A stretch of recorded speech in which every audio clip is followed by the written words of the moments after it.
At that point, that is 1453 BC, which many believe was the time of the exodus of the Israelites out of Egypt. As you continue up the chamber, you come to the crossroad where you enter the Grand Gallery, and that's the time when Jesus Christ was crucified. That is equivalent to 33 AD, according to the pyramid inch theory, the crucifixion of Jesus. According to the theory of the pyramid inch, the Grand Gallery spans almost 2 millennia, and the point where it ends, at the portal to the King's Chamber, corresponds to 1914, the year witnessing the outbreak of World War I. Finally, when you measure all the way up to the King's Chamber, at the end of the King's Chamber, we have the date September 2001. September 11th, 2001. An event that changed the course of history and, for millions, set an ominous tone for the beginning of the new century.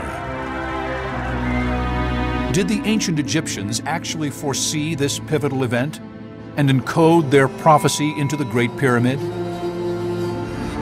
For skeptics, the fact that the timeline terminates in 2001 invalidates the pyramid inch prophecy, since the world did not end on that tragic day.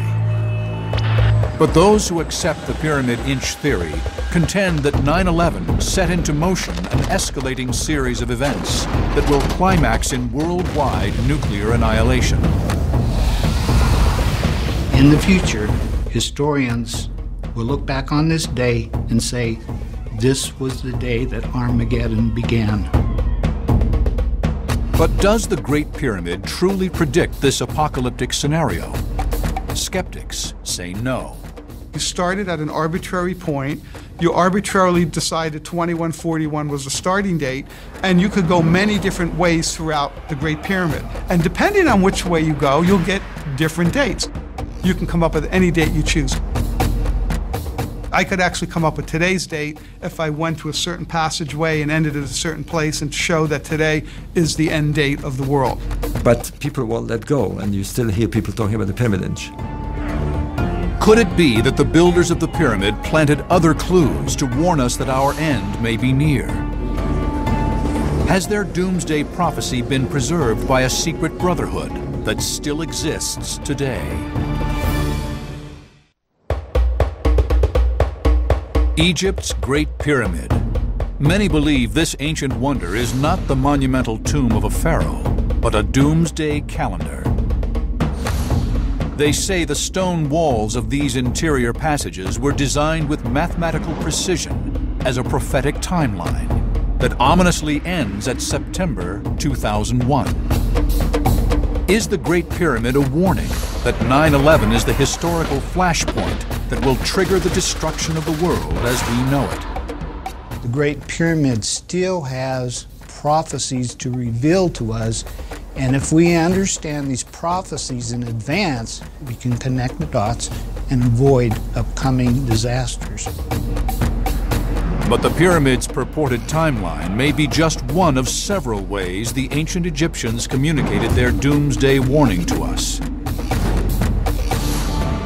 Some contend that a secret brotherhood has received and guarded knowledge of the prophecy through the ages, passing it onward among its ranks. The mysterious order called the Freemasons. These people have protected ancient knowledge. I've described this continuation of ancient knowledge as an ancient will, this determination which obviously goes through generations, through lifetimes, and individuals contribute what they need to contribute and pass it on. So there is a long-term plan in this. Some researchers believe that an unbroken ancestral chain links today's Masons with the builders of the Great Pyramid. They claim that ancient Masons, and not the Egyptians, may have encrypted the supposed prophecy into its design. According to this theory, the Masons then made it their mission to pass along knowledge of the prophecy to our generation. But rank and file Masons say such speculation is groundless. There's a lot of people that feel they're experts on masonry because they've read all these books and they've made all these connections, or you know, they've sort of deduced, oh, well, this, and that. Well, that's all fine and good, but it's all kind of speculation. It's all guessing. For centuries, the Masons' commitment to secrecy has fueled speculation about the extent of their power and influence. Their headquarters are located in the most powerful city in the world, Washington, D.C. Some claim that the Masons secretly manipulate the levers of power in our modern world. In their secret rituals, some see the stuff of conspiracy. In their enigmatic symbols and imagery, which have found their way onto America's Great Seal and the $1 bill, some see a hidden agenda. Could the Masons' secrecy be rooted in the need to protect knowledge of the doomsday prophecy designed into the Great Pyramid? Members insist they are simply a fraternity based on ideals first formulated by medieval stonemason guilds. Using symbols of the ancient building trade, they use the construction of an edifice as a metaphor for building character.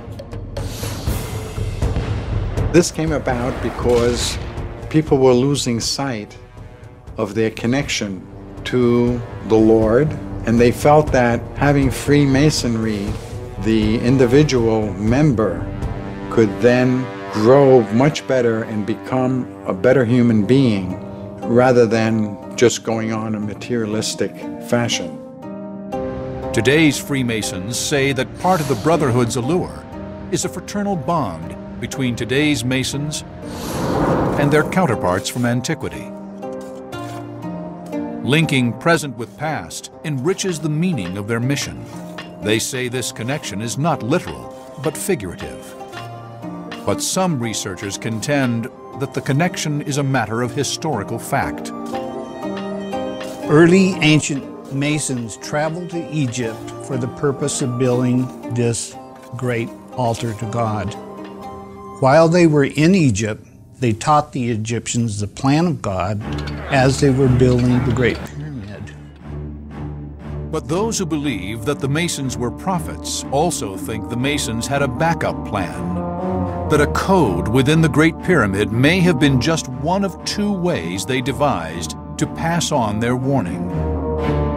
The other was to verbally transmit in secret crucial ancient knowledge from Masonic generation to generation until it reached us today. Are today's Freemasons safeguarding a 5,000-year-old mystery? We're not trying to foretell the future. We're just maintaining a universal wisdom that can be passed down from generation to generation. As a Freemason myself, I've spent a lot of time stating there's absolutely no conspiracy in Freemasonry. I've been interviewed many times, particularly in the US, where people have suggested that there is. And I've said, no, there isn't. And now I know there is. And the evidence in Washington, D.C. is so clear that anyone can check it out for themselves. It's astonishingly clear. For some, Washington, D.C.'s layout is the smoking gun of a secret Masonic agenda in the United States. They say that the alignment of streets and monuments cleverly integrates Masonic symbols, like the Society's iconic emblem, the compass and square. But what, if any, importance is there to this? Is it a parlor trick signifying nothing? Or a sign that the Masons know more than they're telling? Was there a Masonic agenda? I don't think so. You know, a lot of people can take one little symbol and make all this stuff out of it. And sometimes it's just sort of like, well, no, I mean, it's just straight lines. It's just, how they built it. But those who believe Washington's hidden Masonic symbols are real claim it may be just the tip of the iceberg. A clue that the Masons have secret knowledge of our imminent end. Other interpreters, however, say that these symbols, and not those of the Masons, are the key to decoding ancient Egypt's doomsday prophecy. In these hieroglyphs, they see a warning of a disaster far different from a nuclear nightmare triggered by 9/11.